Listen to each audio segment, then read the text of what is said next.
Assalamualaikum warahmatullahi wabarakatuh. Selamat siang, salam sejahtera.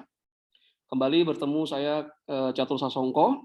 Kali ini saya akan mencoba mempresentasikan soal dan pembahasan dari materi cost of capital yang ada di buku pengantar keuangan perusahaan atau Fundamental Corporate Finance yang dikarang oleh Ross. Oke, materi kali ini adalah materi tentang biaya modal atau cost of capital. Lebih spesifiknya adalah menentukan cost of equity atau biaya ekuitas. Jangan lupa untuk mengunjungi e-learning.penerbitsalemba.com, dapatkan e-learning yang ada, salah satunya adalah manajemen keuangan yang berisikan video pembelajaran serta soal dan pembahasan lengkapnya. Oke, kita mulai ya.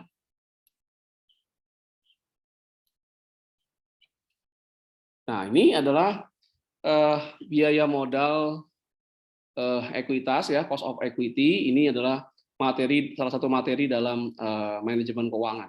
Oke. Nah, soalnya kita lihat berikut ini adalah informasi yang diperoleh atas saham PT XYZ. Beta saham XYZ itu adalah 1,20. Kemudian dividen yang baru saja dibagikan itu 250. Nah, ini hati-hati ya. Terminologi ataupun tentang dividen yang baru saja dibagikan, dividen yang akan dibagikan tahun depan, itu Anda harus memahami perbedaannya. Nah, dividen yang baru saja dibagikan itu istilahnya adalah disimbolkan dengan D0, ya, tahun 0.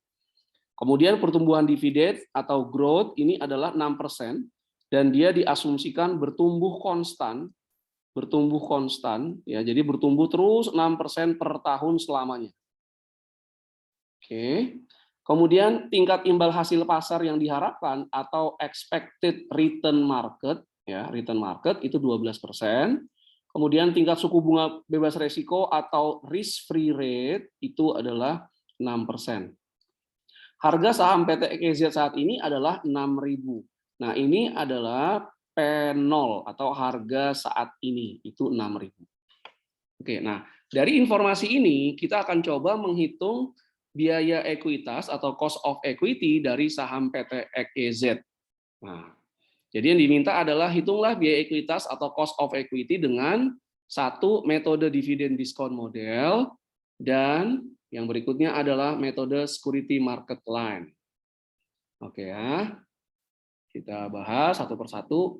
Yang pertama dengan metode dividen diskon model di mana dividen diasumsikan bertumbuh konstan setiap tahun selamanya, maka rumus dasarnya untuk mencari harga saham saat ini atau P0 adalah P0 sama dengan D1 dibagi cost of equity, ini RE, dikurangi growth atau pertumbuhan dividen.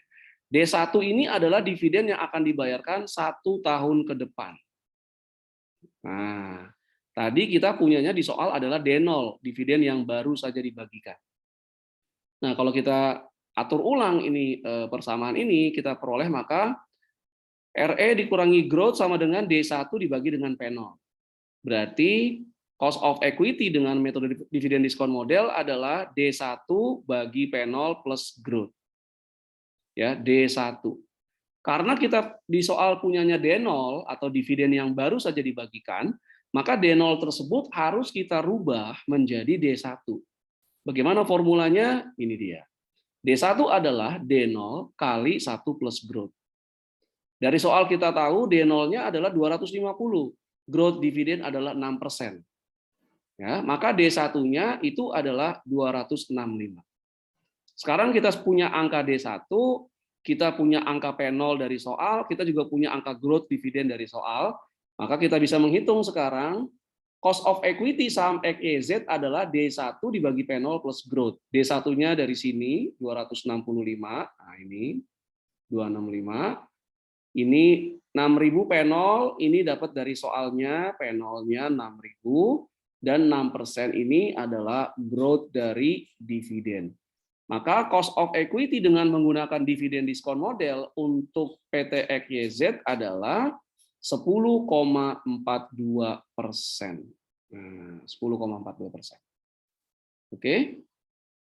Setelah metode dividen diskon model, kita beranjak ke metode security market line. Itu kita menggunakan dari capital asset pricing model atau CAPM.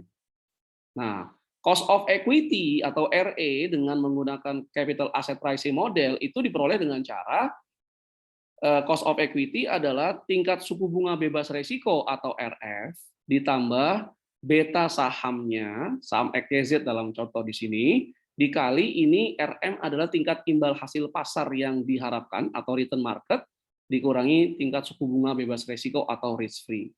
Dari soal kita dapatkan risk free-nya adalah 6%, tingkat suku bunga bebas resiko, beta saham XYZ adalah 1,2, kemudian imbal hasil pasarnya adalah 12%, dikurangi risk free 6%, maka cost of equity dengan menggunakan security market line itu adalah 13,2%. Dengan demikian berakhir sudah soal dan pembahasan perhitungan cost of equity dalam topik cost of capital yang ada di buku manajemen keuangan. Jangan lupa kunjungi penerbitsalemba.com, dapatkan buku-buku original yang diterbitkan oleh penerbitsalemba.com.